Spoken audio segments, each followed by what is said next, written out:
in the heart of the Sundarbans, where shadows move like spirits and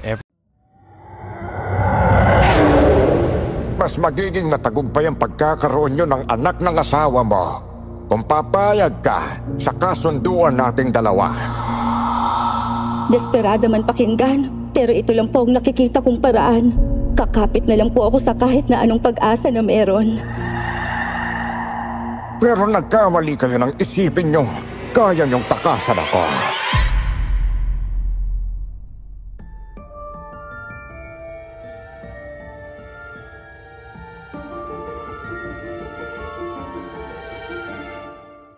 Hindi talaga madali ang buhay mag-asawa.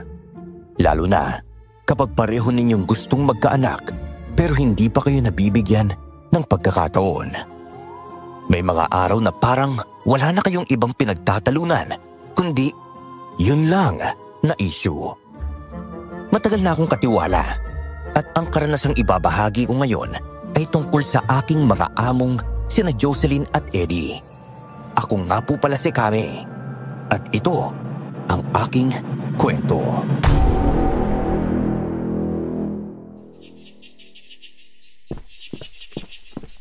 Ano naman ba talagang problema mo, ha? Kaya nakapatahimik mula nang umuwi ka galing sa bahay ng barkada mo eh. Eddie! Kung binigyan mo na lang sana ako ng anak, Jocelyn, hindi na sana ako napapaya sa mga kaibigan ko eh. Lahat sila may anak na. Masaya. Eh tayo, lagi na lang nag-aaway dahil doon. Pasensya na kung hindi pa rin tayo nagkakaanak, Eddie. Alam mo naman ang dahilan. Yun na nga eh! Ikaw ang may problema at hindi ako! Ano ba klaseng buhay ito? Huwag mo na nga muna ako sundan. Gusto ko mapag-isa.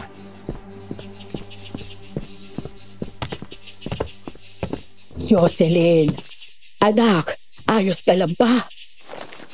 Hindi po, Tandang Kami. Ang bigat-bigat po ng dibdib ko ngayon. Kung kailangan mo ng makakausap, nandito lang ako. Makikinig ako para kahit paano gumaan ang nararamdaman mo, iha. Maraming salamat po, Tandang Kami.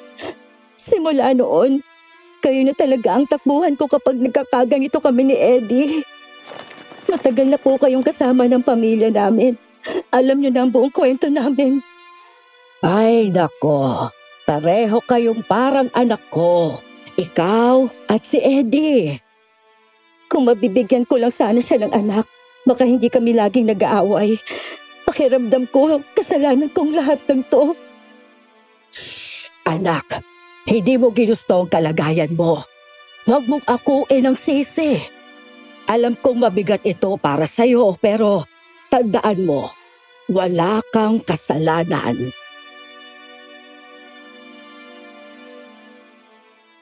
Hindi na nakaimik pa si Jocelyn sa mga sinabi ko. Kapag nag-aaway sila ni Eddie tungkol sa bagay na iyon, lagi akong nakakaramdam ng awa para sa kanya. Hinayaan ko muna siya noon, pero hindi rin ako umalis sa tabi niya. Sa mga sumunod na araw, mas lalo pang lumala ang pagtatalo nilang mag-asawa. At kapag ganoon na naman ang nangyayari, si Jocelyn ang madalas lumapit sa akin para magkwento.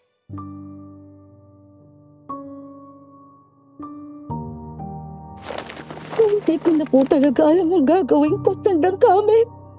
Gusto ko namang ibigay kay Eddie yung bagay na hinahangad niya pero hindi ko po alam kung paano.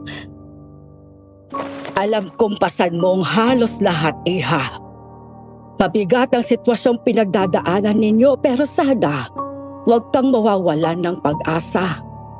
Manalig ka na balang araw kahit ganito ngayon ay mabibigyan kayo ng Diyos ng himala. Malay mo, dumating din ang araw na magkakaanak kayo ni Eddie. Sana nga po, Tandang Kami, kapag nagkaanak kami, siguro hindi na madalas magbabangayan. Alam ko namang yun lang talaga ang hinahanap ng asawa ko. Magtiwala ka lang, iha. May awa ang Diyos sa inyong mag-asawa. Opo, Tandang Kami.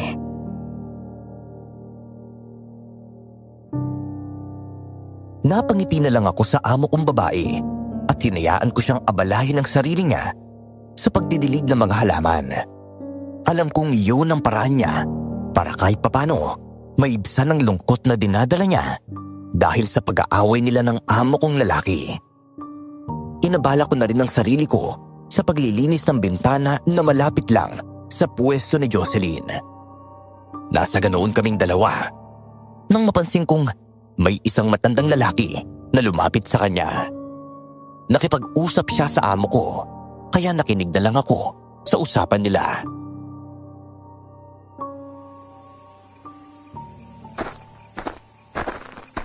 Ay, magandang hapon po, ma'am.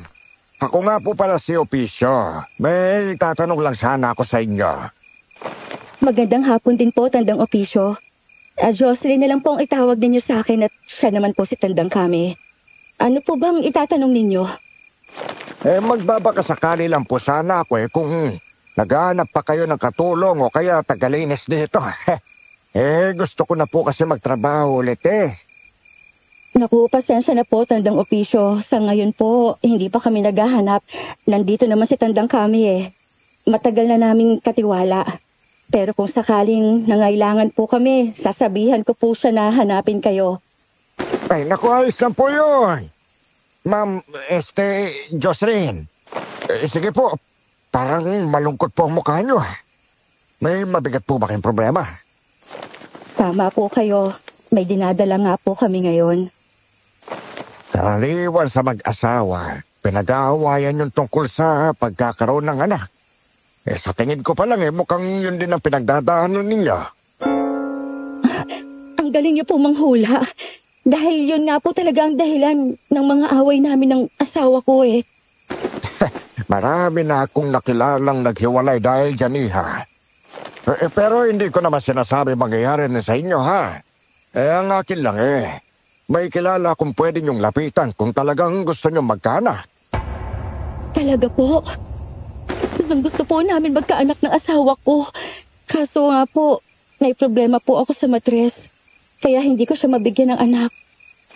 Ay nako huwag ka mag-alala.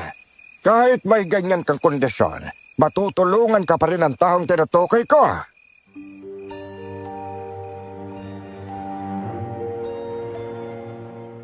Napansin kong biglang lumiwanag ang mukha ni Jocelyn sa mga sinabi ng matandang lalaki.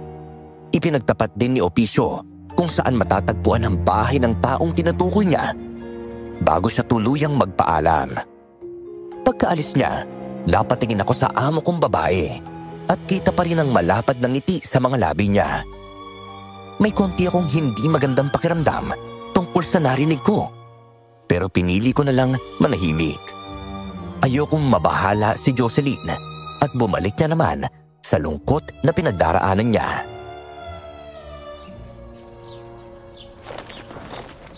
Tandang Kami, siguradong matutuwa si Eddie kapag sinabi ko sa kanya ang tungkol dito. Oo nga, Iha. Pero sigurado ka bang matutulungan talaga kayo ng sinasabi ng matandang lalaki? Hindi kaya delikado? Hindi ko rin po alam, pero handa akong sumugal kung may paraan talaga para magkaanak kami ni Eddie. Ikaw ang bahala, Jocelyn. Basta tandaan mo, nandito lang ako lagi para sa inyo. Masaya ako kapag nakikita kitang masaya. Salamat po, Tandang Kami. Oh, parang blooming ka ngayon Ano meron sa asawa ko? Oo naman. Lalo na may magandang balita ako para sa'yo. Oh, ano naman niya? May nakausap akong tao. Pwede raw tayong matulungan para magkaanak.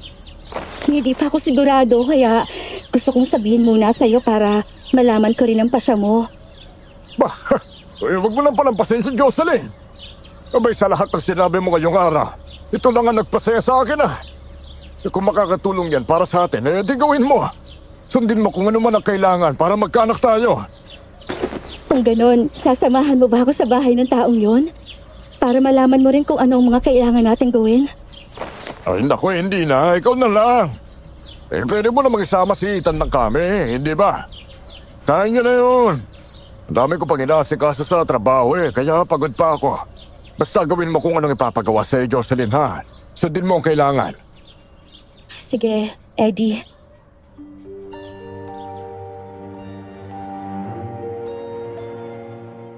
Wala na ring nagawa si Jocelyn nang magpaalam si Eddie.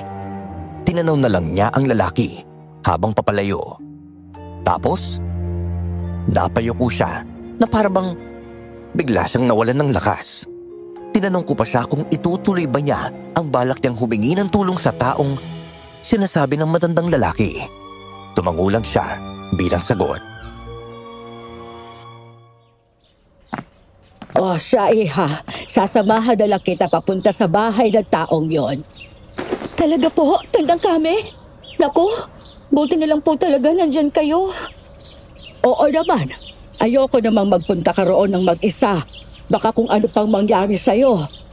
Huwag ka lang masyadong malungkot, ha, Jocelyn? Kapag nalampasan natin ito, darating din yung araw na magkakaroon kayo ni Eddie ng anak. Sana nga po. Hindi pa man po buong loob ko pero ayoko rin pong iwanan ako ni Eddie. Kaya gagawin ko ang lahat, mabigyan ko lang po siya ng anak. Desperada man pakinggan, pero ito lang po ang nakikita kong paraan. Kakapit na lang po ako sa kahit na anong pag-asa na meron. Naiintindihan kita, iha. Huwag ka lang mangamba pa. Habang nandito ako, tutulungan kita hanggat kaya ko. Hindi ko kayo pababayaan. Napangiti at napatango na lang si Jocelyn sa akin. Nagpaalam siyang magpapahinga. Kaya hinayaan ko na lang siya at ipinagpatuloy ko ang trabaho ko. Dahil sa plano niyang puntahan ang bahay ng taong tinuturo ni Opisyo, ginising niya ako bandang hating gabi. Umalis kami ng bahay para tahakin ang daan papunta sa gubat. Isa lang ang dala naming debateryang flashlight para magsilbi naming ilaw sa madilim na daan. May dala rin akong 2 itak para kung sakaling may hindi inaasahang mangyari sa loob ng gubat, may patlaban kami.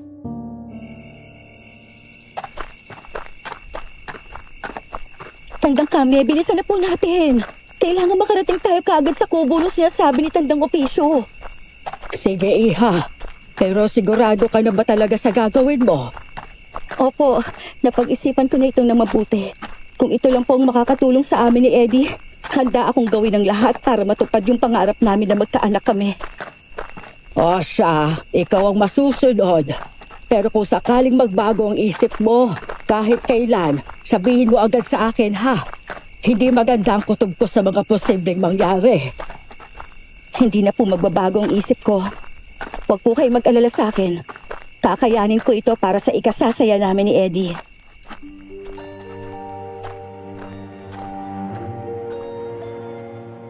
Hindi na ako nakaimik pa matapos marinig ang sinabi ni Jocelyn. Mas binilisan pa namin ang lakad hanggang sa tuluyan na kaming makapasok sa gubat. Naging alerto ako agad. Baka kasi may biglang sumulpot na mabangis na hayop. Lalo na't panay ang kaluskos na naririnig namin sa paligid. Pagdating namin sa gitna ng gubat, nagulat ako nang may makita kaming taong nakatayo sa may di kalayuan. Napahawak ako sa itak na dala ko. Pero bigla kong napansin na parang pamilyar sa akin ang hubog ng taong yon.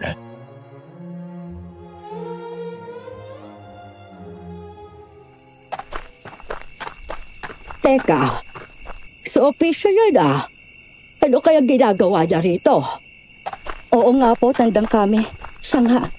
Baka binabantayan po niya tayo o naisip niyang samahan na lang tayo papunta sa bahay ng tao na tinutukoy niya kanina. Siguro nga. Ganun na yon. Ang mabuti pa po, lapitan na natin siya. Mas okay din yun, may isa pa tayong kasama papunta sa pupuntahan natin, di ba? O sige, tara na.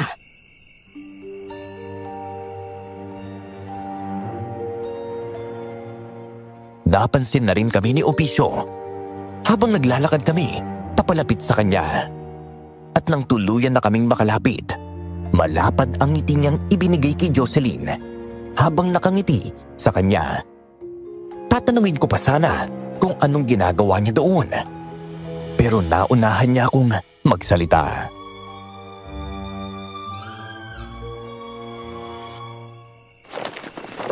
Mabuti na lang at dumating na kayo, Ma'am Jocelyn. Kanina ko pa po kayo hinihintay rito sa inyo Ha? Bakit naman po, Tandang Opisyo? Hindi niyo naman po sinabing nung nag-usap tayo na hihintayin niyo kami dito. Ayaw nga po nakalimutan ko sabihin. Pero ayos na rin mas mabuti nang masundo ko kayo para sabay-sabay tayong pumunta roon. Tama rin po kayo. Mas alam niyo ang pupuntahan nating lugar. Basta siguraduhin mo lang na hindi mo kami ililigaw. Kapag may nangyaring masama sa amin, may kalalagyan ka. Tandang kami. Ano naman pong sinasabi niyo? Huwag mong pansinin, Iha. Pinapaalalahanan ko lang itong si Opisyo.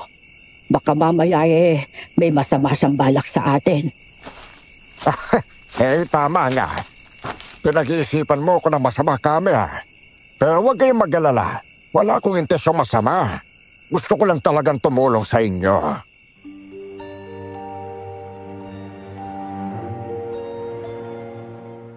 Pareho kaming hindi nakapagsalita ni Jocelyn. Tahimik lang kaming sumunod kay Opisyo. Pagdating namin sa bahagi ng kagubatan na malapit na sa kabundukan, may natanaw kaming isang kubo na ang tanging ilaw ay mula sa gasera. Nakaramdam ako ng kakaiba noong mga oras na yun. Pero pinilit ko na lang balewalain. Nang tuluyang kaming makalapit sa kubo, napatanong si Jocelyn kay Opisyo.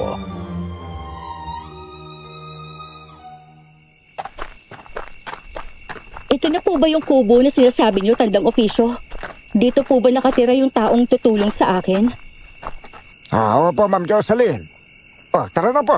Pasok na tayo sa loob. Pero hindi pa alam ng may-ari na may darating siyang bisita, hindi ba? Baka natutulog pa at maistorbo lang kung basta tayong papasok. Ako ang may-ari ng bahay na to. Kaya wala kayong dapat ikabahala. Kung ikaw ang may-ari, ibig sabihin, yung taong sinasabi mong makakatulong kay Jocelyn, ikaw mismo yon. Oo nga po, Tandang Opisyo. Kayo po ba talaga yun? Mukhang ganun na nga, Ma'am Jocelyn. Kami, hindi ko na lang sinabi kagad baka kasi hindi kayo maniwala sa akin. Sige po, huwag na po nating palakihin pa yun. Kung kayo po ang makakatulong sa akin para magkaanak, ano po ang kailangan natin gawin? May isang ritual. Isang paraan na pwedeng magbigay sa inyo ng pag-asang magkaanak, Ma'am Jocelyn. Pero mangyayari lang yon kung handa kayong gawin ang lahat ng kailangan para matupad ang kagustuhan ninyo. Hindi kaagad nakapagsalita si Jocelyn sa sinabi ni Tandang Opisyo. Napatingin ako sa amo kong babae at napansin kong parang nag-aalangan siya. Nilapitan ko siya, hinaplos ko ang buhok niya, saka ako nagsalita. Jocelyn, kung nagdadalawang isip ka na maaari naman tayo umuwi na. Iha, kung hindi magandang pakiramdam mo sa gagawin ni Opisyo, huwag mo nang ituloy. Hindi kita pipilitin. Aaminin ko, nag-aalangan po talaga ako ngayon. Pero nasasayangan din po ako sa pagkakataong ito, lalo na at ritual pa lang gagawin. Tandang Opisyo, sigurado po ba kayo magtatagumpay yung ritual? Talaga po bang may nangyari ng ganun sa iba? Mayo po, Ma'am Jocelyn. Marami na pong mag-asawang lumapit sa akin na gaya ninyo. Hirap magkaanak. Pero dahil sa ritual na binigay ko sa kanila ngayon, masaya silang kasama ang mga anak nila. Kung ganon, gawin na natin. Sabihin niyo po sa akin ang kailangan kong gawin, Tandang Opisyo. Sige po, Ma'am Jocelyn. Sa ngayon, humiga po kay sa igaang yon. Sisikapin nating simulan ng ritual. Arisin niyo na po ang pagdududa. Yan ang unang kailangan para maging mabisay ko. Sige po, Tandang Opisyo.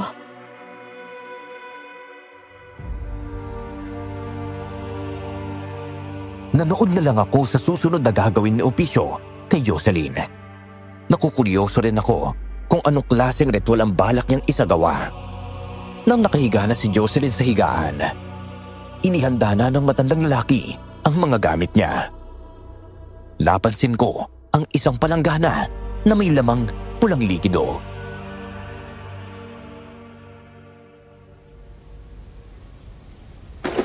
Teka, dugo ba yung nasa palanggana, Opisyo? Tayo kami. Gagamitin ko ito bilang pampahid sa tiyan ni Ma'am Jocelyn. Huwag ka nga mag-alala. Dugo lang yan ng hayop na kinatay ko kahapon. Mabuti naman. Akala ko ipaiinom mo sa kanya. Pwede naman kung gugustuhin niya. Pero hindi ko naman siya pipilitin sa anumang hindi nga kaya. Ano po yun? Ano po yung sinasabi niyong hindi niya ako pipilitin? Mas magiging matagumpay ang pagkakaroon niyo ng anak ng asawa mo kung papayag ka sa kasunduan nating dalawa. Kasunduan? Teka, ano pong ibig ninyong sabihin dyan? Po, Ma'am Jocelyn. Kapalit ng ritual na magkakaanak kayo, tambal. Pero ang isa sa kanila, mapupunta sa akin. Ibig sabihin, ibibigay niyo sa akin ng isang sanggoy, yung may pulang marka sa katawan. Hindi ko po kayang basta-basta ibigay sa inyo ang isa sa mga anak ko at nandang opisyo. Kahit kambal pa sila. Akala ko tutulungan niyo kami pero bakit ganito ang kapalit? Abay, wala naman akong ibang hinihinging kapalit, kundi isa sa magiging anak ninyo, Ma'am Jocelyn.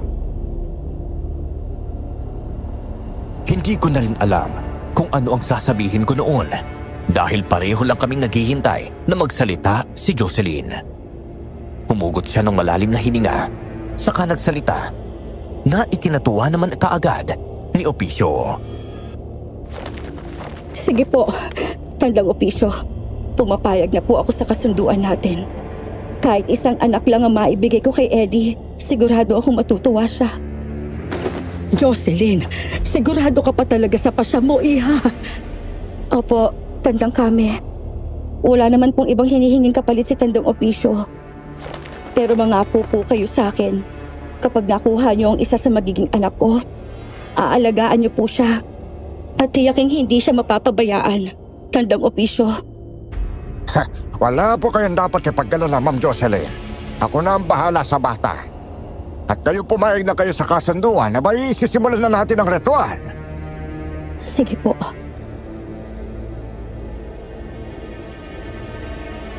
Sinimulan na ni Opisyo ang ritual para kay Jocelyn. May inuusal siyang dasal at habang ginagawa niya iyon, pinapahiran niya ng dugo ang tiyan ni Jocelyn. Napansin ko namang nagsisimula ng umungol ang amo kong babae dahil sa ginagawa sa kanya. Hindi ko siya magawang pigilan kaya lumapit ako sa tabi niya para hawakan ang kamay niya. Ilang sandali pa, bigla siyang napasigaw ng malakas bago tuluyang mawalan ng malay. Sandali, Opisyo! Ano nangyayari kay Jocelyn? Bakit siya biglang nahimatay? Huwag kang mag-alala kami, natural lang yahan. Kakatapos lang ng ritual, kaya nanghina ang katawan niya. Kaya siya nawala ng malay. Magigising ba siya kaagad, ha? Oo. Pagkalipas ng mga 10 minuto, babalik din ang malay niya. Basta lalayan mo lang siya, ha? Kasi siguradong manghihina pa ang katawan niya. Sigurado ka ba, Opisyo? Talagang magiging epektibo tong ginawa mo? Magkakaanak talaga sila? Oo naman. Kaya nang sinabi ko, marami na akong natulungan. Basta maghintay lang kayo at balang araw, magugulat kayo sa magandang balita.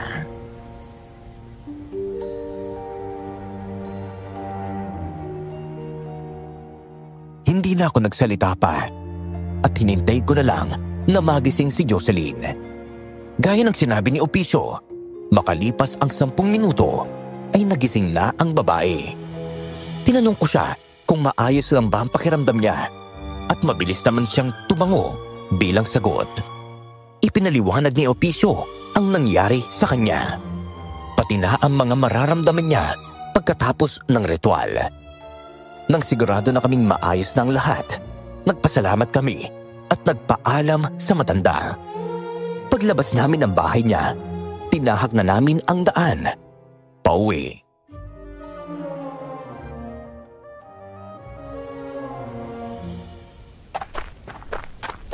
Dahan-dahan lang, Iha. Huwag mong pipilitin ang sarili mo. Ayos lang po ako, Tandang Kame. Medyo nangihina pa pero mas mabuti na rin po ang pakiramdam ko ngayon. Sigurado ka ba dyan, ha? Opo, Tandang Kame. Huwag niyo na po akong masyadong alalahanin. At salamat po pala sa pagsama mo sa akin sa bahay ni Tandang Opisyo. Nako, wala yon. Pero hanggang ngayon, nagtataka pa rin ako kung bakit inilihim pa niya na siya rin pala ang tutulong sa'yo. Oo nga po, pero huwag na lang po nating isipin pa.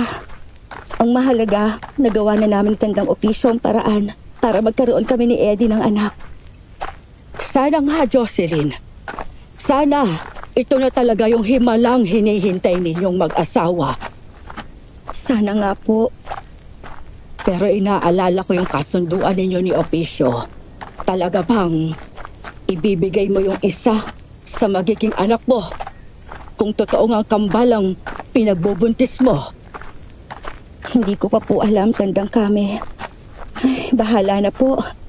Kapag dumating na ang oras na yon, siya ako na lang po aalamin kung ano ang kaya kong isakripisyo.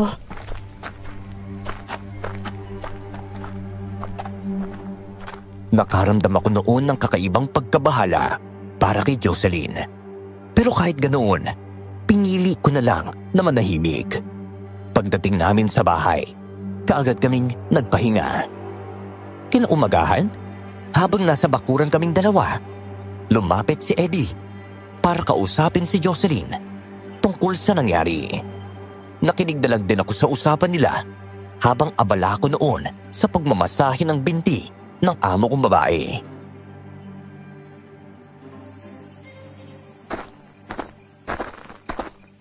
Ano? Tinuloy mo ba yung sinabi mo sa akin kagabi, Jocelyn? Oo naman, Eddie. Kasama ko si Tandang Kame nang pumunta kami sa bahay ni Tandang Opisyo. Mabuti naman kung ganon. Sana nga. Sana maging totoo yung sinabi niyang magbubuntis ka at magkakaanak tayo. Malaki ang tiwala kung hindi tayo mabibigo, Eddie. Pero may isang bagay lang akong inaalala ngayon. Ano naman niya? Sabi kasi ni Tandang Opisyo, kambal daw ang magiging anak natin. At bago namin simulan ng ritual, nagkaroon kami ng kasunduan. Sigurado ba talaga siya na kambal? Oo, hindi nagbibiro si Tandang Opisyo sa ganon. Kita ko sa mukha niya, seryoso siya. At alam din naman niyang matagal na natin gustong magkaanak. Kung ganon, ano naman yung kasunduan din niya? Kapag nanganak ako, kukunin niya sa atin ang isa. Pumayag na lang ako, Eddie. Kasi hindi niya itutuloy ang ritual ko, hindi ako sasang-ayon. Sa ngayon, wag na muna natin isipin yan. Yung mahalaga, bantayan natin ang kalusugan mo at na magiging anak o ng mga anak natin. Kung totoo nga ang kambal, pagdating ng oras, saka na natin pag-usapan kung anong gagawin natin tungkol sa kasunduang yon.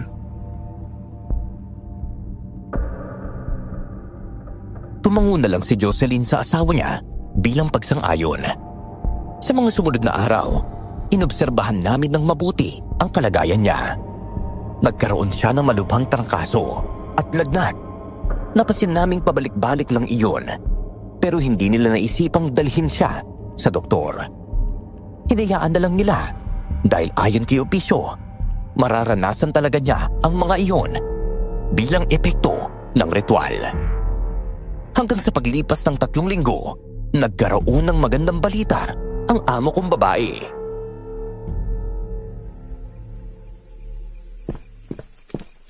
Tandang Kame!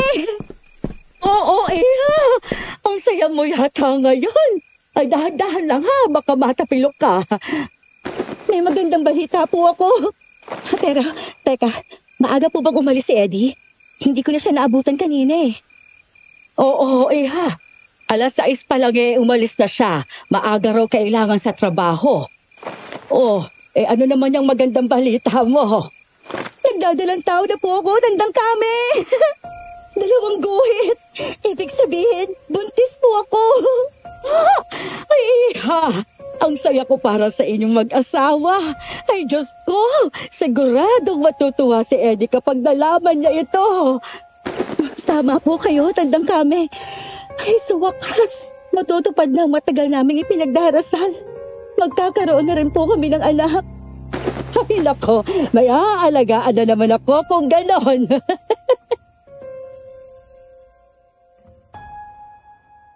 Napangiti na lang siya sa sinabi ko.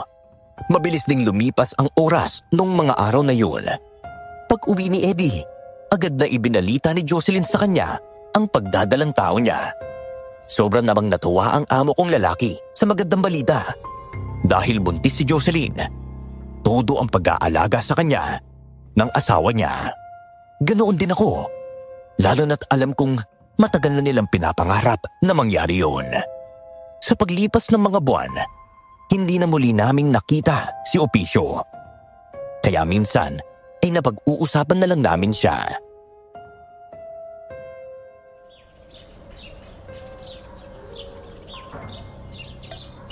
Laking pasasalamat ko po talaga kay Tandang Opicio sa naging tulong niya, Tandang Kame. Kung hindi po dahil sa ritual niya, baka hanggang ngayon wala pa rin kaming anak ni Eddie. Aaminin ko, iha. Nagduda talaga ako noon. Akala ko kung ano lang yung ritual na sinasabi niya. Pero ngayon, kitang-kita ko, hindi siya nagsinungaling. Iniisip ko nga po ilang buwan na rin pala matapos ang ritual. Hindi na rin natin siya ulit nakita. Hindi kaya may nangyaring masama kay Tandang Opicio? Wala siguro, iha. Huwag mo lang isipin yun at baka ma-stress ka lang at maapektuhan ng mga dinadala mo. Siguro may mga inaasikaso rin yung matanda. Ay, sa bagay, may punto naman po kayo. Ang mas mahalaga ngayon ay ikaw at ang kaligtasan ng mga dinadala mo. Malapit na ang kabuhanan mo, Jocelyn. Kaya't dahan-dahan ka sa bawat galaw dahil delikado na ang panahong ito. Opo, pero hindi ko pa rin maiwasang isipin yung kasunduan namin ni Tandang Opicio. Kapag nanganak po ako, baka kunin niya talaga ang isa. Huwag kang mabahala. Alam kong gagawa ng paraan si Eddie. Hindi niya hahayaang mawalang isa sa mga magiging anak ninyo. Hindi siya papayag. Tama po kayo. Alam kong hindi siya papayag. Hindi ko man alam kung anong mangyayari kung hindi ko to pa rin ang kasunduan, pero bahala na po. Huwag mo nang isipin dyan ngayon. Magpahinga ka na. Ihanda mo na lang ang sarili mo, iha. Dahil malapit nyo nang makasama ang mga anak ninyo.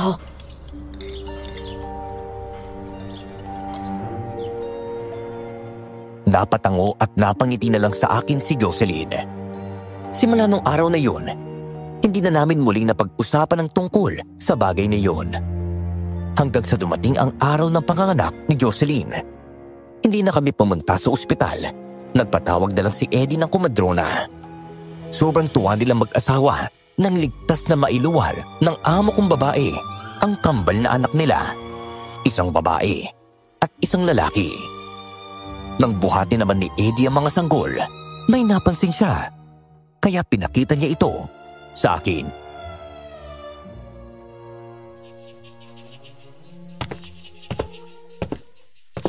Tandang Kame, pakitignan naman po itong marka ng anak kong lalaki. Sige, patingin nga. Sandali. Iba ang itsura ng balat niya, Eddie. Mapulang parang dugo. Tapos, hugis pangil pa.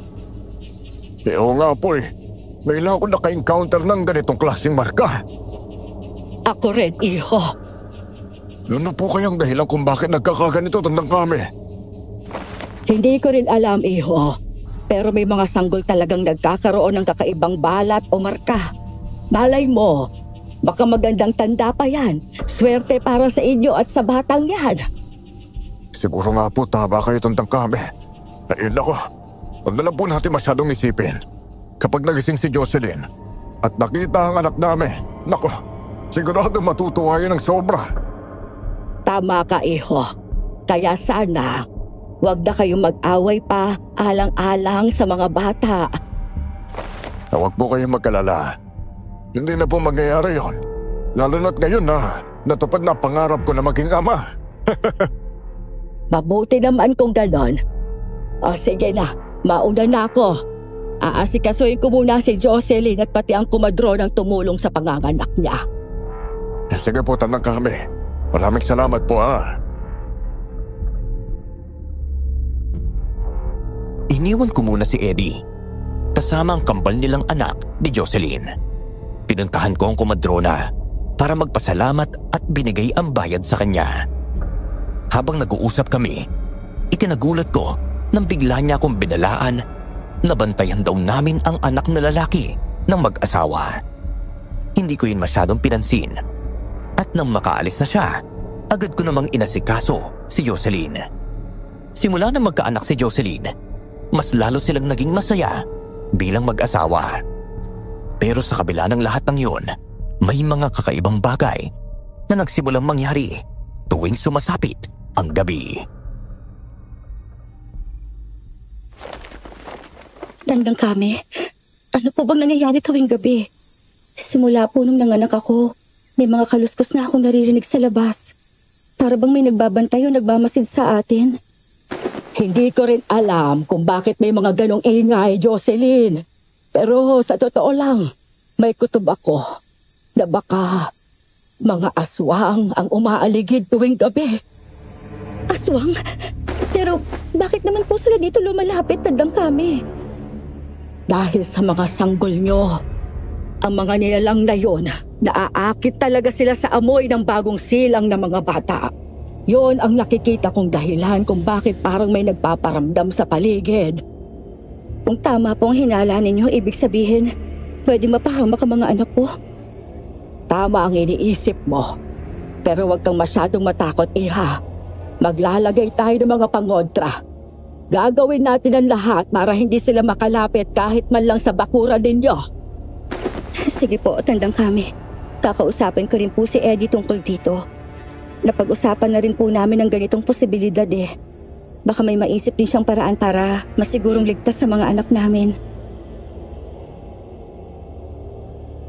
Napatango na lang ako bilang tugon kay Jocelyn. Gaya ng sinabi ko, naglagay na ako noon ng mga pangungontra sa aswang sa loob at labas ng bahay. Kinausap din ni Jocelyn si Eddie tungkol sa bagay na iyon habang nasa sala kaming tatlo, sabay-sabay na nagbabantay sa paligid. May inala nga rin akong mga aswang ang dahilan. Bakit parang ang weird ng paligid tuwing gabi? Baka sila rin ang may kagagawan ng mga kaluskos na naririnig ko kapag nagigising ako. Kung ganon, bakit hindi mo sinabi kagad sa akin? Ano ba, ayaw naman kitang takutin eh. Kaya tinago ko muna. Minsan pa nga, may narinig akong pag-angil madaling araw yon. Parang nasa tapat lang ng bintana ng kwarto natin. Eddie, baka sa mga susunod na gabi, hindi na lang sila magpaparamdam. Natatakot na ako para sa mga anak natin eh. Huwag kang mag-alala, Jocelyn. Hindi ko kayo pababayaan kahit kailan. Ano kaya kung umalis na lang tayo dito? Mag-umpisa tayo sa ibang probinsya, yung malayo sa lugar na ito. Teka, bakit mo naman biglang naisipin, Jocelyn? Hindi lang naman kasi aswang ay naalala ko, Eddie. Pareho kaming napatingin ni Eddie kay Jocelyn. Nagtataka rin kami kung ano ang ibig niyang sabihin. Pero nang maalala ko ang tungkol sa kasunduan nila ng matandang lalaking tumulong sa kanila, naisip kong baka yun ang dahilan. At hindi naman ako nagkamali tungkol doon. Ano bang ibig mo sabihin, Jocelyn? Naalala mo pa siguro ang kasunduan natin kay Tandang Opisyo, tama ba? Oo naman, siyempre. Isa rin niya sa mga iniisip kong problema kung paano natin malulusutan eh. Kinakatakot ko na baka bigla na lang siyang sumulpot dito sa bahay. Kunin ang isa sa mga anak natin. Eddie, hindi ko kaya yun. Hindi ko kayang ibigay ang kahit na sino sa kanila. Kung nga rin, Jocelyn eh. Pero wala pa talaga akong iniisip na paraan para mapigilan yon. Kaya nga hindi na natin kailangan ng komplikadong plano. Ang paglayo sa lugar na ito ang nakikita kong solusyon. Malalayo sa aswang ang mga anak natin at hindi rin basta makakarating si Tandang Opisyo para kunin ang isa sa kanila. Sa bagay may punto ka. Pero sigurado ka ba yan ha? Malaking desisyon to. Oo, Eddie. Para sa mga anak natin, kahit ano pa ang kailangan kong gawin, gagawin ko. Sa totoo lang, iho, mas mabuti niyang gawin niyo nga yan. Sang-ayon ako sa sinabi ni Jocelyn. Sige po, Tandang Kami. Kung buo na ang loob mo, Jocelyn, hindi na ako tututol. Ako na lang ang kakausap sa mga kakilala kong pwede nating lapitan, ha? Para makatulong sa pag-alis natin. Huwag ka na masyadong mabahala. Ako ang bahala sa inyo.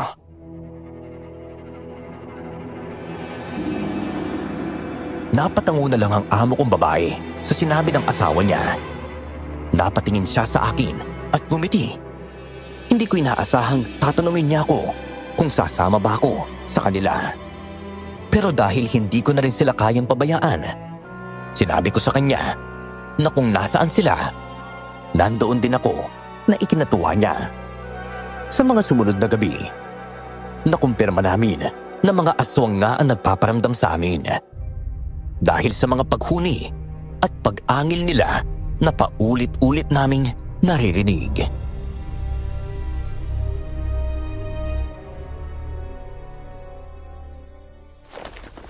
Bawat gabing lumilipas, Tandang Kami, hindi ko na talaga maiwasang kabahan at mangamba para sa mga anak namin ni Eddie. Alam ko, iha. Madalas kitang nakikitang hindi mapakalik tuwing dumidilim na. Pero huwag kang matakot, ha? Nariyan ang asawa mo at narito ako. Hindi ka namin pababayaan. Salamat po. Kung wala kayo rito sa bahay, hindi ko na alam kung paano ko haharapin itong mga nangyayari. Teka, nasaan na po ba si Eddie? Nasa labas siya. Malamang sinusuyod diyang paligid.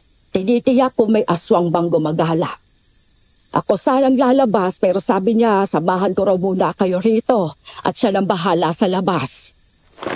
Naku, sana hindi siya mapahamak o di kaya nailagay sa isang panganib. Huwag kang mag-isip ng masama. Hintayin natin siya dito. Sigurado ako, kaunting sandali lang babalik na rin yon.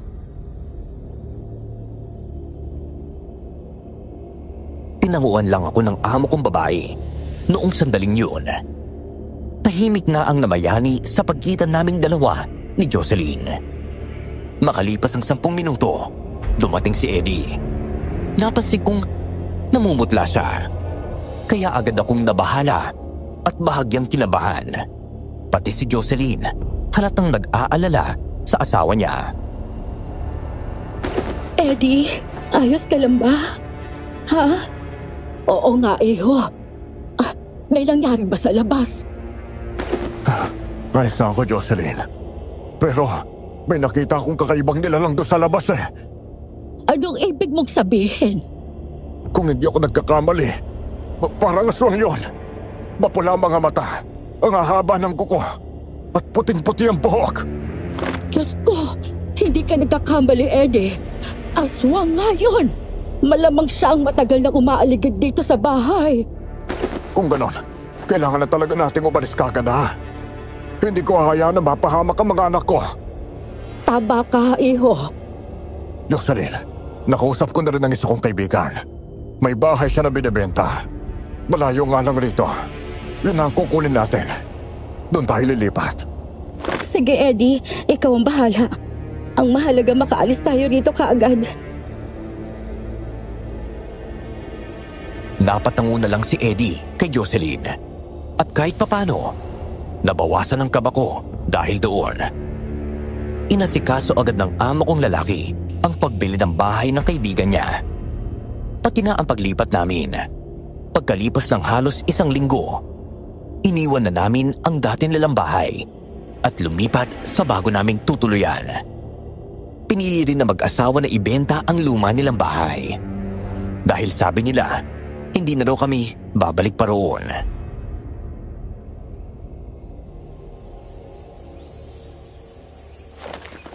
Ngayon, Iha, hindi ka na dapat gaanong mag-aalala. Malayo na tayo sa dati nating dayon. Hindi tayo madaling masusundan ng mga aswang, pati ni Opisyo. Tama po kayo, Tandang Kami. Kahit papaano kampante na akong ligtas sa mga anak namin ni Eddie.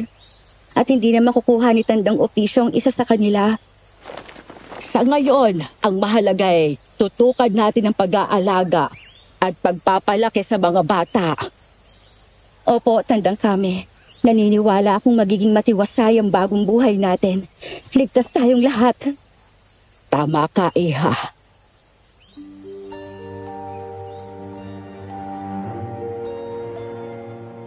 Naging maayos talaga ang buhay namin sa nilipatan naming nayon. Sa paglipas ng mga taon, wala silang naging problema bilang mag-asawa. Naalagaan din namin ng mabuti ang kambal nilang mga anak. Hanggang sa isang gabi, nagulat na lang kami nang may kakaibang nangyari sa anak nilang lalaki. Nasa silid na ako noon nang biglang marinig ko ang malakas na sigaw ni Jocelyn habang sunod-sunod na kumakatok sa pinto ng kwarto ko. Tandang Kami! Tandang Kami, tulungan niyo po kami ni Eddie! Sandali lang, Iha, palabas na ako. Ano ba nangyayari? Si Eddie Sir po bigla siya nangisay. Tapos nag-iba ang kulay ng mga mata niya. Naging pula, Tandang Kami. Nakakatakot po.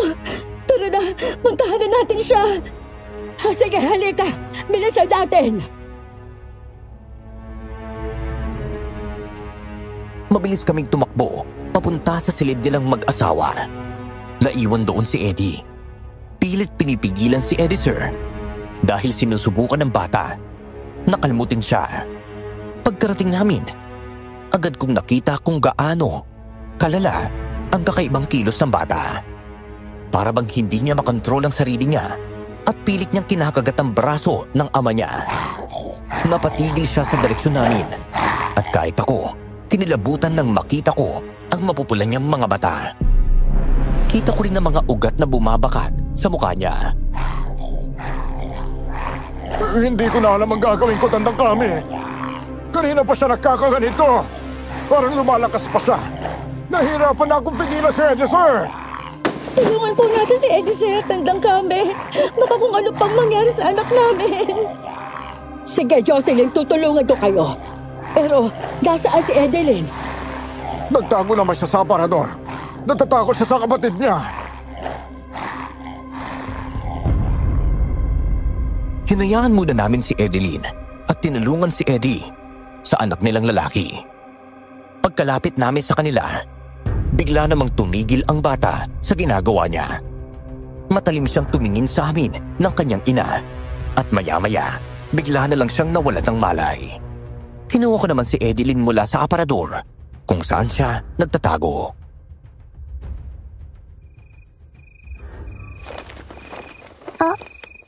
Nanang Kami, ayos na po ba si Eddie, sir? Oo, Edeline. Ay, huwag ka na matakot. Ano po bang nangyari sa kanya, Nanang Kami? Ilang beses ko na pong nakikitang nagiging pula ang mga mata niya Pero, hindi naman po siya nagiging ganyan dati. Hindi ko rin alam kung bakit bigla itong nangyari sa kakambal mo. Pero teka, anong ibig mong sabihin ilang beses mo nang nakikitang nagiging pula ang mga mata niya? Tuwing bilog po ang buwan, nagiging ganun ang mga mata ni Eddie, sir. Pero ngayon lang po siya nagkaganyan ng sobra. Sigurado ka ba, Iha? Opo, Nanang Kami. Hindi naman po ako natatakot noon kasi kapatid ko naman po siya at mabait siya sa akin. Pero kanina, hindi ko po mapigilang matakot. Para po kasi siyang susugod sa akin Huwag kang mag-alala. Naayos na siya ngayon. Inaasikaso na siya ng mama at papa ninyo. Sandali. Alam ba ng mga magulang mo ang tungkol sa mga nakita mo na yan? Hindi po, Nanang Kami. Hindi ko po sinabi kasi ayaw din po ni Eddie, sir. Natatakot siya na baka magalit sina mama at papa sa kanya. Ay nako, Iha. Kailangang malaman ng mga magulang niyo ito. Sobrang nag-aalala sila para sa kapatid mo. Teka, gusto mo ba na ikaw ang magsabi sa kanila? Sige po. O siya, halika. Kakausapin natin sila ng maayos. Napatango na lang sa akin si Edeline. Pagbalik namin sa mga magulang niya, ikinwento niya agad ang mga nangyari sa kakambal niya. Hindi naman makapaniwala ang mag-asawa sa mga narinig nila mula sa anak nilang babae. Totoo ba yung sinasabi mo, anak? Opo, Ma. Pero hindi ko po masabi sa inyo dati. Baka po kasi magalit kayo kay Eddie, sir eh. Ano ba, hindi kami magagalit sa iyo, anak. Sa susunod na may mapansin ka sa kapatid mo, kahit ano pa yon, sabihin mo agad sa amin ang mama mo, ha? Maliwanag ba yon? Opo, Pa. Mabuti naman kung gano'n. Ay, Diyos ko. Ano ba talaga nangyayari sa anak ko? Hindi ko nga rin maintindihan, Jocelyn eh. Biglaan ang lahat. Pero mas mabuti siguro kung dalhin natin siya bukas sa manggagamot para mapatignan ng maayos, ha? Tama ka. Pero ano naman ang gagawin natin ngayon? Tandang kami. May hinala po ba kayo kung bakit ito nangyari? Oo, Jocelyn. Hindi ako sigurado pero malakas ang kutob kong may kinalaman ang kasunduan ninyo kay Opisyo noon. Ano pong ibig ninyong sabihin, tandang kami? Posible na may ginawa siya sa isa sa mga anak ninyo. Hindi ko pa alam kung ano, pero yun ang pinakamalakas kong hinala. Kita ang pagkabahala at takot sa mukha ng mag-asawa. Inasikaso muna nila ang mga bata. At nang masigurong maayos na ang kalagayan ng kambal, nagpasya na rin kaming matulog. Kinaumagahan, dinala namin si Eddie Sir sa manggagamot. Laking gulat namin nang sabihin ng albularyo na kakaiba ang bata. May kakayahan daw siya na kahit siya mismo ay hindi kayang pigilan. Nang tanungin namin kung ano ang ibig niyang sabihin, mas lalo kaming nanlamig sa sinabi niyang may lahing aswang si Eddie Sir. Hindi ako naniniwala sa sinabi ng manggagamot na yon. Paanong magiging aswang ang anak ko? Eh wala naman tayong lahing ganon, hindi ba? Tama ka dyan, Jocelyn. Nakakapagtaka nga eh. Siguro, kaya lang niya sinabi yon dahil kinuwento natin na namula mga mata ni Eddie Sir. Inisit siguro kagad yan aswang yung bata. Imposible rin naman talaga, iha. Pareho naman kayong normal na tao ni Eddie. Hindi basta-basta magkakaroon ng lahing aswang ang anak ninyo. Oo nga po, tandang kami. Naku, baka pinaglalaruan lang pala tayo ng manggagamot na yun. Huwag na nating masyadong isipin pa yon. Mas mahalaga ngayon, obserbahan natin si Eddie Sir, ha? Tingnan natin kung may mga iba pa tayong mapansin sa kanya. Oo nga, siguro yun na talaga ang dapat nating gawin. Pinagsawalang bahala muna namin ang sinabi ng manggagamot tungkol kay Eddie Sir. Inobserbahan namin ang bata at hindi na rin naulit ang ganoong pangyayari. Pero hindi namin inakalang may mas malala pa palang mangyayari sa kanya. Ilang gabing napapansin ng mag-asawa na nagigising ang bata at naglalakad. Pero kinukuha na lang nila at ibinabalik sa higaan. Hanggang sa isang gabi, nakita ko siyang naglalakad na naman palabas ng silid nila.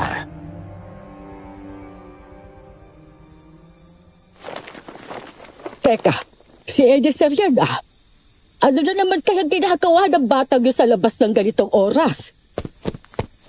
Tandang kami, nakita niyo po ba si Eddie Sir? Nagising na naman ako at wala siya sa higaan nila magkapatid eh. Oo, iha, nakita ko siyang lumabas. Ang mabuti pa eh, sundan natin agad. Baka kung saan pa yung makarating. Sige po, tandang kami. Tara na po, bilisan na natin. Kinuha ko agad ang itak at mabilis naming sinundan si Eddie Sir. Mas lalo pa kaming nabahala nang paglabas namin ng bahay. Hindi na namin siya makita kahit saan. Hinahanap namin siya sa paligid hanggang sa may naulinigan kaming mga boses. Parang may nag-uusap. Sinundan namin yun. at nagulat kami sa nasaksihan namin. Si Opisyo, siya ang kausap ni Sir Jocelyn. Oo nga po, tandang kami. Kailangan natin siyang kunin agad, baka kung ano na naman ang binabalak ni Opisyo sa anak ko. Tama ka, halika. Lapitan natin sila bago pa may mangyari. Tumangulang sa akin si Jocelyn. Mabilis kaming naglakad, palapit kina Sir at sa taong kinakausap niya. Hindi nga kami nagkamali. Si Opisyo yun. Paglapit namin, agad naming nakita ang galit na nakapinta sa mukha ng matandang lalaki. Matalim din ang tingin niyang binibigay sa amin. Kaya nakaramdam ako ng kaba na baka may gawin siya sa amin. Anak, lumayo ka sa lalaking yan. Hindi mo siya dapat nilalapitan. Ano, ayos ka lang ba? Opo, ma. Huwag po kayong mag-alala sa akin. Hindi ka ba sinaktan ng matandang yan, ha? Hindi naman po. Nag-uusap lang po kami, ma. Ilang beses na rin niya ako sinusubukang kausapin eh. Pinipilit po niya akong sumama sa kanya. Bakit yung ginagawa to, tandang Opisyo? Hindi nyo malang inisip kung anong epekto nito sa anak ko. Alam niyo kung bakit, Ma'am Jocelyn. Hindi kayo tumupad sa kasunduan natin. Inilayo niyo pa mga bata sa akin. Pero nagkamali kayo ng isipin niyo kaya niyong takasan ako. Ngayon, ibigay niyo siya o may mangyayaring hindi niyo magugustuhan. Sige, subukan mo malakit kayo, Opisyo. Hindi ako magdadalawang isip na lumaban kung may ginulo ka sa amin, lalo na kung idadamay mo ang mga bata. Alam kong nakipagkasundo ako sa iyo noon, pero sana naman maintindihan mo. Hindi madaling ibigay ang isa sa mga anak ko, tandang Opisyo. Hindi na magbabagong kasunduan natin, Ma'am Jocelyn. Halos 8 taon niyo kung pinapahirapan, kakahanap sa inyo. Pero kahit saan kayo magtago, mahahanap at mahahanap ko kayo. Sige, subukan mo ulit lumapit, Opisyo. Hindi ako magdadalawang isip na tagain ka kapag kinuha mo ang bata kay Jocelyn. Huwag kang makialam kami. Alam mo ang nangyari noon. Alam mo rin ang napag-usapan namin. Ibigay niyo sa akin ang bata at walang masamang mangyayari sa inyo.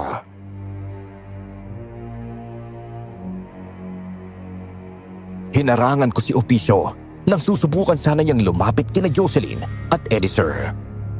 Napahawak ako na mahigpit sa itak na dala ko. Mas tumalim pa ang tingin niya sa akin dahil sa ginawa ko. Pero wala akong pakialam doon. Hindi ako natatakot sa iyo, Opisyo. Kahit titigan mo pa ako ng ganyan. Tandang kami, umalis na lang po tayo. Nasa atin na si Sir, iuuwi na po natin siya bago pa may mangyari. Hindi ko kayo pabayagan! Kukunin ko ang batang yan sa ayaw niyo man sa gusto niyo. Saan kapalit ng tulong ko noon? Ibigay niyo na siya at hindi ko kayo sasaktan. Hindi mo siya makukuha. Jocelyn, umalis na kayo. Ako nang bahala sa matandang ito. Sige na, bilis! Sigurado po ba kayo, tandang kami? Oo, Iha. Ilayo mo na si Sir bago pa may gawin itong si Opisyo. Hindi magandang kutob ko sa kanya. Sige po, huwag kayo mag-alala. Pupuntahan ko si Eddie. Sasabihin ko kaagad sa kanya ang nangyari. Sige na! Bilisan niyo! Hahakbang na sana si Jocelyn para lumayo. Pero biglang nagbanta ang matandang lalaki na kapag umalis ang dalawa, hindi raw namin magugustuhan ang gagawin niya sa amin. Umigting ang galit ko sa sinabi niya. Kaya hindi ako nagpatinag. Sinabihan ko rin siya na kung hindi niya titigilan ang bata, hindi ko siya uurungan kung gusto niya ng laban. Hindi mo magugustuhan ang kalabasan kapag kinalaban mo ako kami. Hindi mo ko kilala ng gusto. Kung ako sa'yo, huwag ka nang makialam dito. Noon, wala akong nagawa kahit masama ng kutob ko sa'yo, Opisyo. Pero ngayon, hindi ko nahahayaang maulit ang pagkakamaling yon. Subukan niyo lang umalis, Ma'am Jocelyn. Uubusin ko kayong lahat. At ang bata niyo na lang ang ititira ko. Bakit na gusto niyong isa sa mga anak ko? Pwede na bang ibang kapalit, ha? Pera, lupa, bahay kahit ano. Ibibigay namin sa inyo. Huwag lang ang mga anak namin ni Eddie. Kaya nang sabi ko noon, ang tanging kapalit na gusto ko ay ang isa sa mga anak nyo. At kung ano man ang balak kong gawin sa kanya, ay wala na kayong karapatang makialam pa! Pwes, wala ka rin makukuha. Kahit anong pilit mo, hindi namin ibibigay sa iyo ang bata. Lalo pang nagalit ang matandang lalaki sa sinabi kong yun. Dahil sa takot ni Jocelyn na may mangyari sa kanila ni Eddie Sir, hindi na siya gumalaw. Sinenyasan ko pa siya na umalis na. Pero halata kong nangangamba rin siya para sa kaligtasan ng anak niya. Nasa ganoon kaming tensyonadong sitwasyon nang mapansin kong parang nagbabaga ang mga mata ni Opicio. Sa una, akala ko na mamalikmata lang ako. Pero habang tumatagal, tuluyan itong nagiging kulay pula.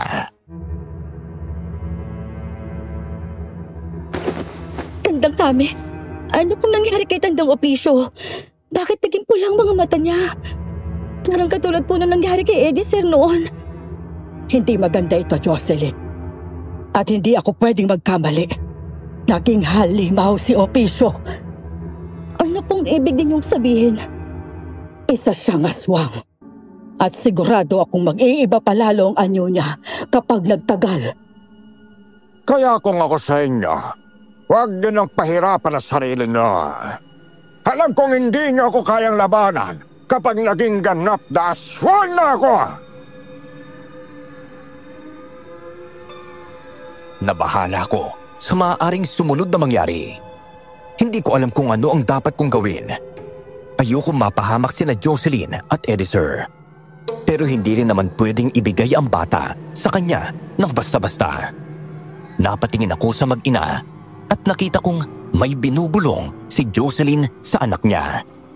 Nang akma ng susugod sa amin si Opicio, inambahan ko siya ng tagang pangtigil.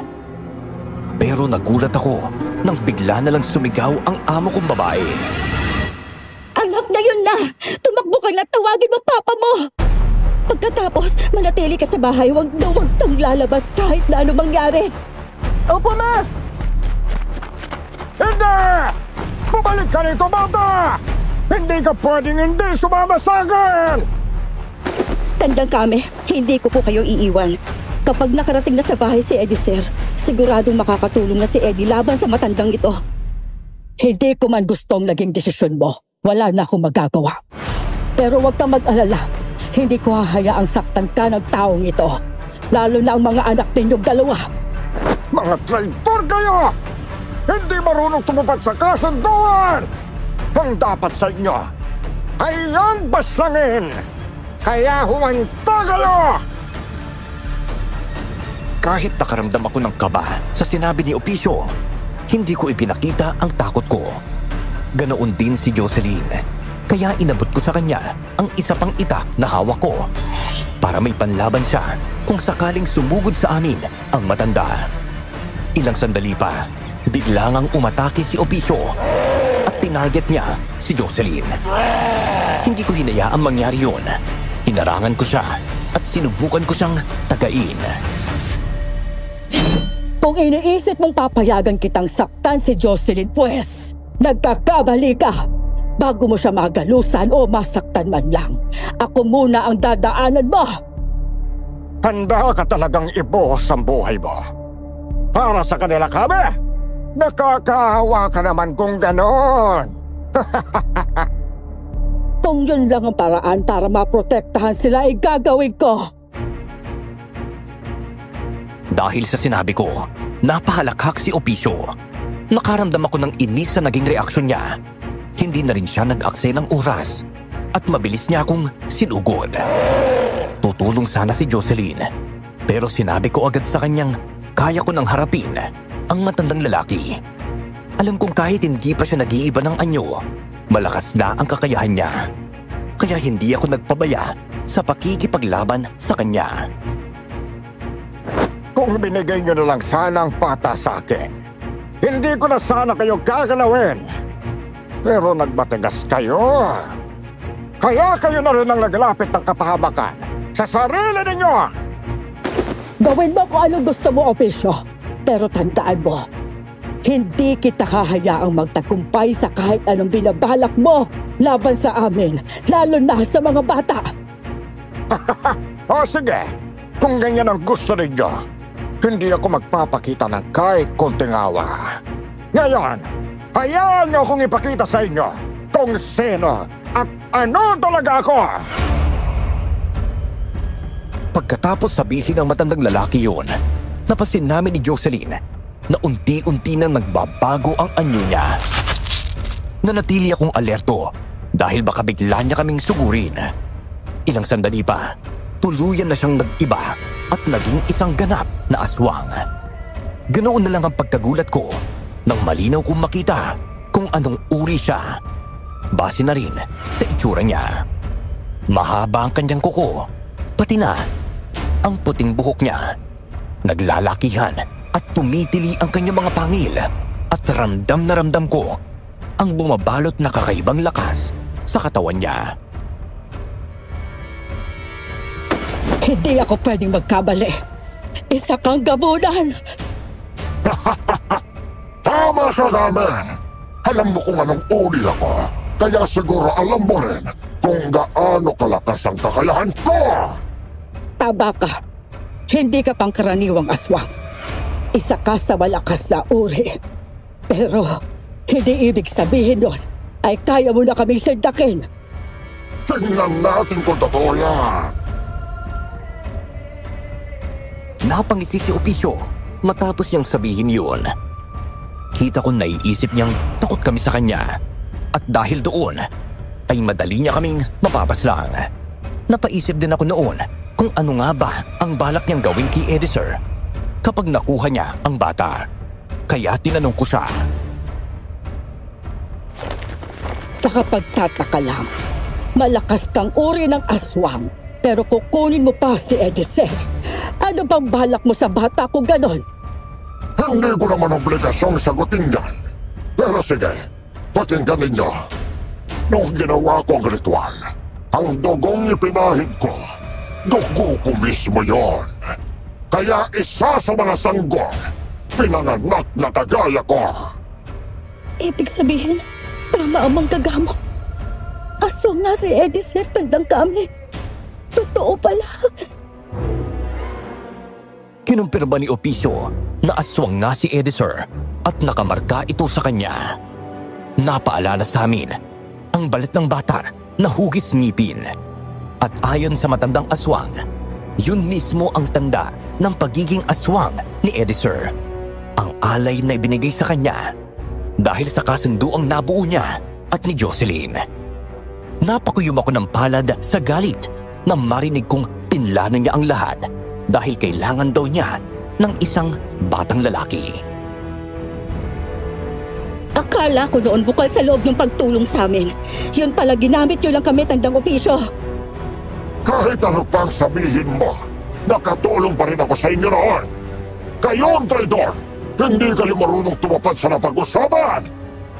Hindi ka namin hahayaang kunin si Edisur, Opisyo. Humanda kang hayop kang nilalang! Mas lalo pang nadagdagan ang galit ko sa matandang lalaki. Dahil doon, hindi ko na napigilan ang sarili ko at mabilis siyang sinugod. Pinilit pa akong pigilan ni Jocelyn pero hindi ko siya pinakinggan. Sinabihan ko na lang siyang umalis at ako na ang bahala sa matandang aswang. Kaya agad naman niya akong sinunod. Tandang kami, babalikan po namin kayo. Hihingi ako ng tulong kay Eddie. Hindi namin kayo iiwan ng ganito. Siguraduhin niyo muna ang kaligtasan ng mga anak ninyo, lalo na si Edisur. Huwag niyo akong alalahanin, Iha. Kaya ko ang sarili ko. Kahit magtulong-tulong pa kayo, wala kayong laban sa akin! Mahihina lang kayo! Kahit ang pinakamalakas na nilalang ay natatalo rin kapag dumating ang oras. Kaya sige na, Iha, umalis ka na! Bilisan mo! Malakas na tumawa ang matandang aswang sa sinabi ko. Mabilis namang tumakbo paalis si Jocelyn. Kaya kaming dalawa na lang ni Opisyo ang naiwan. Bahagya akong umatras dahil bakas sa mukha niya ang matinding galit. Lalo na't hindi niya kami nasindak sa mga pagbabanta niya. Noon pa man, alam kong ikaw ang magiging unang haharang sa akin kapag kukunin ko na ang bata. Pero sa totoo lang, hindi ka naman mahirap talunin kami. Kaya ayos lang. Masyado kang mataas tumingin sa sarili mo, Opisyo. Baka yan pa mismong mapabagsak sa'yo. Hindi ba pinapanganak ang natatalo sa akin kami? Kaya imposibleng mangyari ang pinagsasabi mo. Sige na! Lag ko laban! Dahil sa sinabi ni Opisyo, napahawak ako na mahigpit sa itak ko. Mabilis niya akong sinugod. Kaya pilit akong umiwas sa bawat abante niya. Muntik na niya akong makalmot gamit ng mahaba niyang kuko. Pero nagawa kong tabigin ang kamay niya. Sinubukan ko rin siyang tagain gamit ang patalim ko. Pero dahil sa liksi ng kilos niya, naiiwasan niya ang lahat ng pag-atake ko. Kaya napapatawa na lang siya habang pinagmamasdan ako. Hindi ako titigil, Opisyo. Hindi habang buhay. Hanggat hindi kita nasusugatan, hindi ako aatras. Ang tapang mo rin kami, Hana. Alam mo, kilala mo ang kakayahan mo. Pero heto ka. Kaya pa rin lumaban. Hindi mo ba naiisip? Isang atake ko lang. Pwede ka lang mamatay, ha? Gaya ng sinabi ko, hindi ako takot sa'yo. Kung mamamatay man ako sa kamay mo, mas mabuti na yon kaysa maging tuwag na hindi ka hinarap. Napapailing ang matandang aswang at walang tigil ang pagnisi niya sa akin. Nagpatuloy ang laban namin. Pareho kaming ayaw magpatalo. Aaminin kong nahihirapan ako sa kanya. Pero hindi man lang sumagi sa isip ko ang sumuko dahil buo ang tiwala kong hindi ako pababayaan ng nasa itaas habang nakikipagsagupaan sa aswang na iyon. Ilang beses ko pa siyang sinusubukan tagain pero patuloy pa rin niyang iniilagan. Napaigik pa ako nang masugatan niya ako sa braso. Kapag napatumba kita, tapos na ang problema ko sa mag-asawa. Pero ang galing mo rin pala sa laban. Medyo nakakapagtakayo na. Sanay na ako sa pakikipaglaban mula pa noong dalaga ko. May mga antingero sa pamilya namin pero hindi ako tulad nila. Marunong lang ako at matibay ang loob ko. Ha? Ganun ba? Sige! Tingnan natin kung hanggang saan ka talaga! Hindi ko siya inatrasan ng mga oras sa yun. Nang umatake siya, hinarap ko rin siya ng diretsyo. Ilang beses niya akong sinubukang kalmutin at suntukin. Pero nagagawa ko pang umiwas. Kaya naman ang saya ko nang sa wakas ay nataga ko siya sa kamay. Napahiyaw siya sa sakit at lalo pang nagalit sa akin. Hindi ko talaga maintindihan kung bakit gustong-gusto mong makuha ang bata at pati ginawa mo pa siyang aswang. Hindi ko siya kinuha para alagaan. Kailangan ko ang lakas niya kapag nahigop kong kakayahan niya. Lalo na ang lakas ng pagkabata niya. Babalik sa akin ang kapangyarihang matagal ko nang inaasam. Hindi ako makapaniwala sa dahilan ng matandang aswang kung bakit niya ginawa ang kasunduan at kung bakit niya gustong kunin si Edisur. Hindi na ako naghintay na siya pa ang sumugod. Ako na mismo ang unang lumapit sa kanya. Pwes, dahil sa sinabi mo, mas lalo kitang hindi hahayaan. Hindi ka magtatagumpay sa kahit anong balak mo laban kay Edisur. Wala na kayong magagawa dahil huli na ang lahat. Hindi ninyo ako mapipigilan! Susunod na sana sa akin si Opisyo, pero sakto namang dumating ang mag-asawa. Mabilis silang lumapit at pareho silang may hawak na itak. Agad kong napansin ang matinding galit sa mukha ni Eddie nang makita niya ang matandang lalaki. Lumayo na nga kami, pero natuntun mo pa kami! Hindi mo makukuha ang anak ko! Kaya Kahit saan pa kayo magtago, matatagpuan ko kayo. Kilala ko ang amoy ng kauri ko, lalo na kung galing yun sa sarili kong dugo. Sige, humanda ka! Hindi ka makakaalis dito ng buhay! Ha! Kayo ang mamamatay! At kapag nangyari yun, sa akin na ang dalawa niyong anak! Napasigaw si Eddie dahil sa sinabi ng matandang lalaki. Mabilis siyang tumakbo para lapitan ang aswang, kaya sumugod na rin kami ni Jocelyn. Nang tanungin ko sila kung nasaan ang dalawang bata, sinabi nilang iniwan muna nila ang mga ito para tulungan ako. Pinagtulungan naming tatlong gabunan sa harapan namin. Pero dahil sa lakas ng nilalang, medyo nahirapan pa rin kami. Opisyo, tatapusin namin ang kasamaan mo kahit ano pang paraan ang kailangan. Humanda ka. Makikita mo na ang impyerno. Kayo ang mauna roon, lalo na yung ama ng kambal. Nagtaka kami sa sinabi ni Opisyo, kaya napahinto kami sa pagsugod sa kanya. Napatingin kami kay Eddie na noon ay halatang may ideya kung ano ang tinutukoy ng matandang aswang. Dahil sa pagtataka, hindi na rin napigilan ni Jocelyn na tanungin ang asawa niya. Ano bang pinagsasabi niya? Anong ibig niya sabihin? Hindi ko alam, Jocelyn. Wala akong ideya sa pinagsasabi ng matandang yan. Tama na mga mahangan mo! Yang marka sa braso mo, alam kong hindi yan bato o kung ano bang palasya. Nakipagkasundo ka sa isang demonyo! Hindi ako pwede magkamali. Aswang ako. Pero hindi ibig sabihin doon na wala akong alam tungkol sa iba pang nilalang ng kadiliman. Nanlaki ang mga mata namin ni Jocelyn sa mga narinig namin mula sa matandang aswang. Sinabi pa niya na noong gabing humingi ng tulong sa kanya ang amo kong babae. Kinutuban siyang may ginawa si Eddie kaya hindi sila magkaanak. Akala namin ay gawa-gawa lang yun ni Opisyo, pero kinumpirma rin mismo ng ama kong lalaki. Tama sa Jocelyn. Nakipagkasundo nga ako sa isang demonyo noon. Ano nagawa yun, Eddie? Para sa kayamanan. Para mabigay ko sa iyo lahat. Akala ko tama lang yun eh. Akala ko walang magiging kapalit.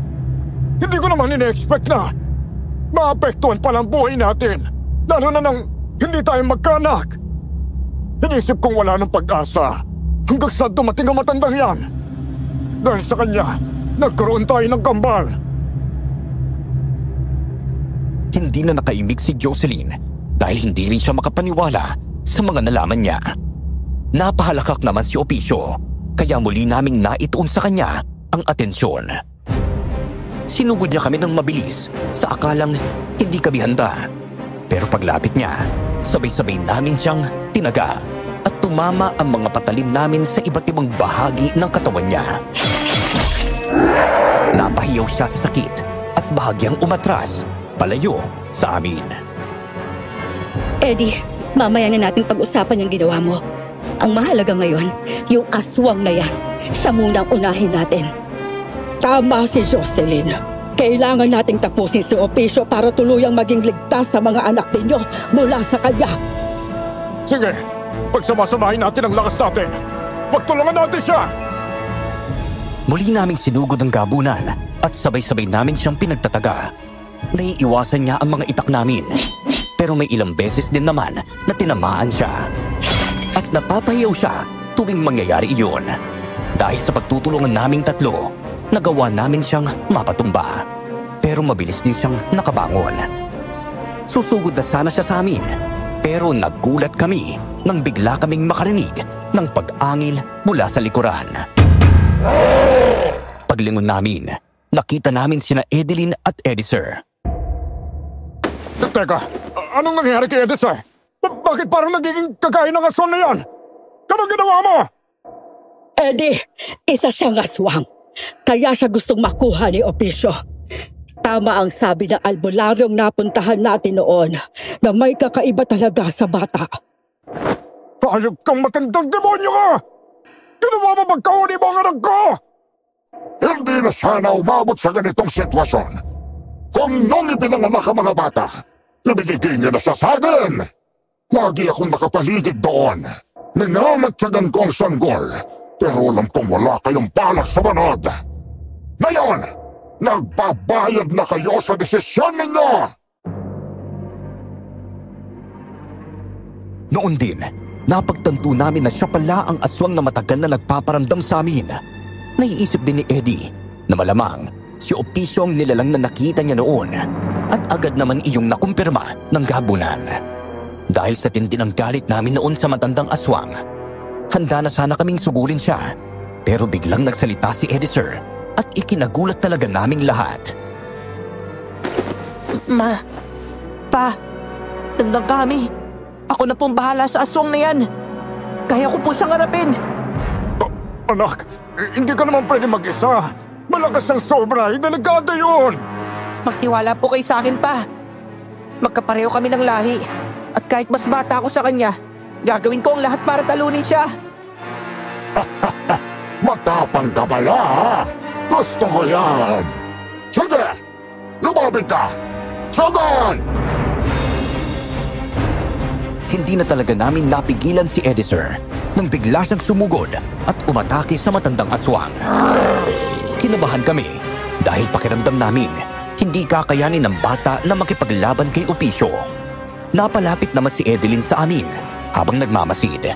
Pinanood namin ang unang sagupaan ni Eddie Sir at Opisyo at hindi namin maiwasang mamangha sa bawat galaw ng batang lalaki. Hindi ko inakalang kaya niyang sumabay sa lakas at liksi ni Opisyo. Pero tama, tulad ng matandang yon, malakas ding gabunan si Edisel. Magtiwala po tayo sa kanya. Kilala ko po ang kakambal ko. Kaya kaya niyang talunin ang aswang na yan. Oo, pero oras na makita nating nahirapan siya, tutulungan agad natin sa Jocelyn, ha? Tanda kami, huwag tayong magitubili. Sumang-ayon lang kami ni Jocelyn sa sinabi ni Eddie. Hindi na muna kami nakialam at hinayaan namin si Eddie Sir ang makipaglaban kay Opisyo. Halos hindi namin masundan ang mga galaw nila dahil sa sobrang bilis nilang dalawa. Ang naririnig ng namin ay ang malakas nilang pag-angil. Hanggang sa bigla na lang tumilapon si Eddie Sir na ikinabigla naming lahat. Nang makita naming susugurin pa siya ni Opisyo, agad kaming tumakbo para labanan at harangan ang matandang aswang. Anak ko yan! Tumanda kang hayop ka! Abasin mo kayong lahat! Hindi ko po ayaw mangyari yun! Sabay kaming apat na sumugod noon kay Opisyo. Pero dahil sa kakaiba niyang lakas bilang isang gabunan, agad kaming tumilapon. Kaming tatlo ni Jocelyn at Eddie. Nung suwigin niya kami, humalakhak pa siya at nagyabang. Sinasabing wala kaming laban sa kanya kahit pa may kasama kaming kalahi niya. Mahihina lang kayo! Wala kayong kahit anong kakayahang talunin ako! Mamamatay kayong lahat kayong gabi! Nagkakamali po kayo! Ako po mismong tatapos sa inyo! Hindi namin inaasahan ang ginawa ni Eddie Sir. Tumalon siya ng mataas at bumulusok pababa para umatake sa matandang aswang. Maging si Opisyo ay nagulat sa ginawa ng bata. Kaya nung makalapit si Eddie Sir sa kanya, malakas ang naging tama ng suntok nito. Tumilapon si Opisyo at bumagsak sa lupa. Hindi naman nagagsaya ng pagkakataon si Eddie Sir. Agad siyang sumugod muli. Walang pag-aalinlangan. Napaangil silang dalawa habang sinalubong siya ni Opisyo. Eddie Sir, anak mag-ingat ka, please. Opo, Ma. Huwag po kayong maglala. Kaya ko po ito. Buong tapang at buong lakas na hinarap ni Eddie Sir ang matandang gabunan. Nagtiwala na lang din kami sa kanya, gaya ng tiwala ng kakambal niya. Sobra ang tuwa namin. Nang sunod-sunod na tumilapon si Opisyo dahil sa mga sipa at pagbalibag ni Eddie Sir. Kita rin naming nagulat si Opisyo sa lakas ng bata at halos hindi na siya makaabante para makabawi. Hanggang sa nang muli siyang ibalibag ni Eddie Sir, agad na pumaibabaw ang bata sa kanya. Hindi ko akalain ganito kakalakas, bata. Pero mabuti na rin. Ibig sabihin, kapag nakuha ko ang lakas mo at pati ang kabataan mo, wala nang aswang ang makakapantay sa akin! Tigilan niyo na yung pangarap niyo! Dahil ngayon pa lang, tapos na kayo sa akin! Napakaseryoso ni Eddie Sir nang sabihin niya yun. Sa sandaling yun, sinubukan ni Opicio na itulak ang batang lalaki. Kaya mabilis kaming lumapit ni Eddie para tulungan siya. Napansin ni Eddie Sir ang paglapit namin. Kaya napangisi siya. Sinabihan pa niya ang matandang aswang na wala itong takas. Dapat sana magkakampi tayo, bata! Hindi po mangyayari yun! Ngayon, damin niyo kung gaano kasakit ang ibabalik ko sa inyo! Pagkatapos sabihin ni Eddie Sir iyon, bigla niyang ibinaon ang mahahaba niyang kuko sa dibdib ni Opicio. Saktong paglapit namin sa kanila, dinukot na niya ang puso ng matandang aswang. Napahiyaw ang nilalang at napaungol ng malakas. Nanlaki ang mga mata sa pagkabigla. Hindi makapaniwalang natalo siya ng batang ginawa pa niyang aswang. At nang tuluyang mabura ang buhay ni Tandang Opicio, bumagsak si Eddie Sir at nawalan ng malay. Unti-unting bumalik sa pagiging tao.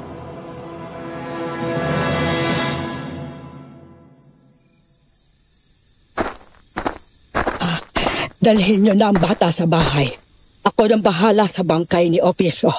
Susunugin ko ito. Susunod na lang ako sa inyo. Sige po, Tandang Kame. Mauna na kami, ha? Sumunod na lang po kayo, Tandang Kame, ha? Oo naman. Susunod ako.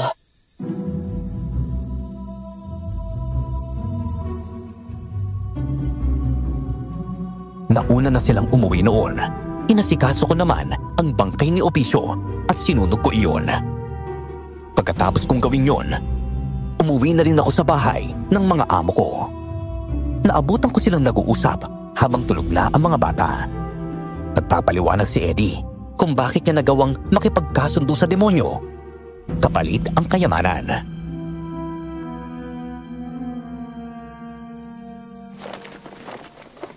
Gusto ko lang naman na maging masagana ang buhay natin. Pero pinagsisisihan ko ng lahat ng ginawa ko. Jocelyn, patawarin mo ako sa mga maling desisyon ko, ha? Lalo na sa mga sakit na dulot ko sa iyo noon. Nagsinungaling ka, Eddie. Nagtago ka ng malaking sekreto. Masakit, pero wala rin akong magagawa para ibalik ang nakaraan. Para sa mga anak natin, patatawarin kita. Susubukan kong kalimutan ang lahat kahit yung ngayon. Ang mahalaga, pagtuunan natin ng pansin ng mga bata. Tama yan. Mas mabuti pa yon ang gawin yung mag-asawa. Sa huli, pamilya pa rin ang dapat inuuna.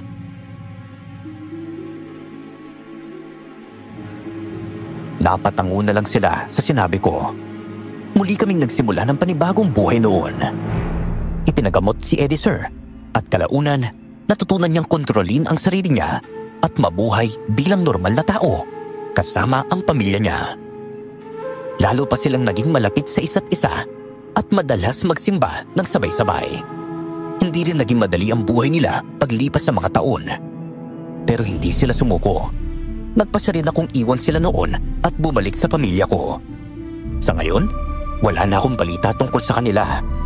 Masaya na akong namumuhay kasama ang mga apo ko na tumulong din sa akin para maibahagi sa inyo ang kwentong ito. Hanggang dito na lang po. Maraming salamat. Every sound tells a story. Lived a young Bengal tiger named Rudra, strong, fearless, a true king of the wild. But one stormy night, never imagined, as Rudra patrolled his territory, he heard a faint cry. Curious, he followed the sound and stepped right into a hidden steel snare. The metal jaws snapped shut on his leg. Rudra roared in pain a roar that shook the entire forest. But the trap held tighter, and the night grew darker. Hours passed. Then dawn, weak, bleeding, and hopeless. Rudra made an impossible decision. He walked toward humans, the very creatures he had spent his life avoiding. When villagers saw the wounded tiger staggering out of the trees, panic exploded. But then they saw the trap, the blood, the pain in his eyes. This was not a predator. This was a soul begging for help. Forest Ranger Ion arrived quickly. He looked into Rudra's tired, golden eyes, and Rudra lowered his head, surrendering. Completely, the team sedated him gently, removed the cruel trap, and stitched his deep wounds. Days turned into weeks. Ion sat by his side every morning, whispering, "Stay strong, boy. You'll run again." Slowly, Rudra healed. Slowly, he began to trust humans. And then came the day of freedom. Deep inside the forest, Ion opened the transport gate. Rudra stepped out, paused, and turned back. A soft chuff escaped his throat. A tiger's way of saying thank you. And with a powerful leap, he vanished into the green world. He called home. Today, the villagers remember him as a legend, the tiger who asked humans for help.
Stay back! Don't come near us! Get the children to safety now!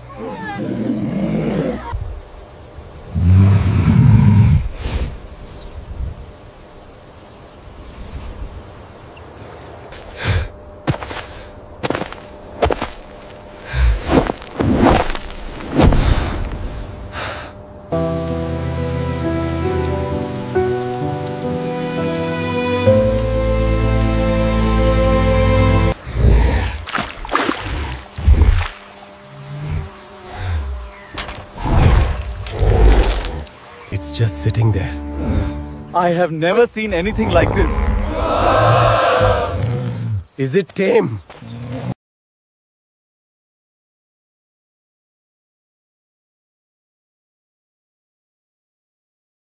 He needs help! What? Wanna help? Look, it's barely breathing. We should help it. But it is still a wild animal. We cannot just leave it here to die. Stay alert. The target should be just ahead. Rudra!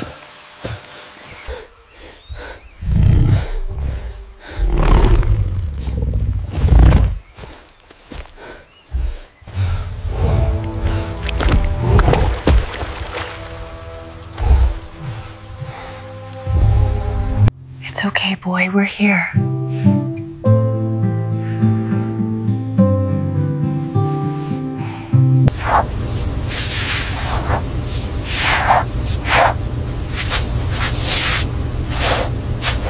Steady, B. Just a little closer. Holding it right here, Doctor. Okay, dart is in. Pulling back slowly.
Hello there, little one.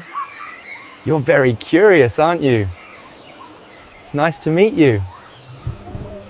You're such a good boy, Rudra. Did you have a good day outside? I love you so much.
Was massive, taller than this veranda.